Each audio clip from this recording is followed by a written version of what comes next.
অধ্যাদেশ 26শে আগস্টের মধ্যে চূড়ান্ত করতে হবে। দীর্ঘ প্রায় 1 বছর যাবৎ আন্দোলন সংগ্রামের পর প্রস্তাবিত ঢাকা সেন্ট্রাল ইউনিভার্সিটির কার্যক্রম এখন শেষ পর্যায়ে রয়েছে।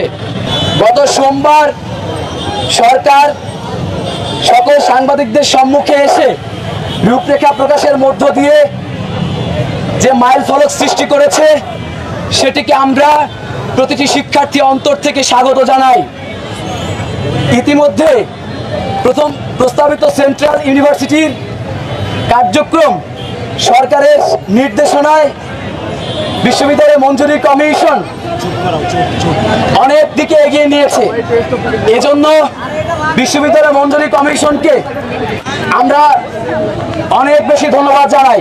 শিক্ষা মন্ত্রণালয়ের প্রেস ব্রিফিংয়ে নতুন বিশ্ববিদ্যালয়ের অধ্যাদেশ, সনদ এবং লোগোর মতো গুরুত্বপূর্ণ বিষয়গুলো অপ্রকাশিত রয়ে গেছে।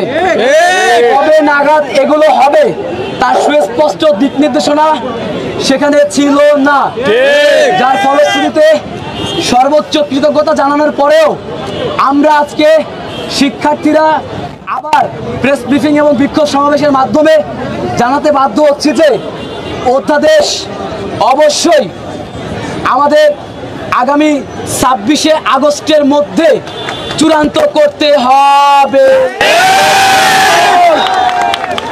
অধ্যাদেশ চূড়ান্ত করার সাথে সাথে ভিসি, প্রক্টর নিয়োগ সহ যাবতীয় সকল প্রকার কর্মকর্তা নিয়োগ করে বর্তমান শিক্ষার্থীদের ঢাকা কেন্দ্রীয় বিশ্ববিদ্যালয়ের নিয়ন্ত্রণে পরিচালিত করতে হবে।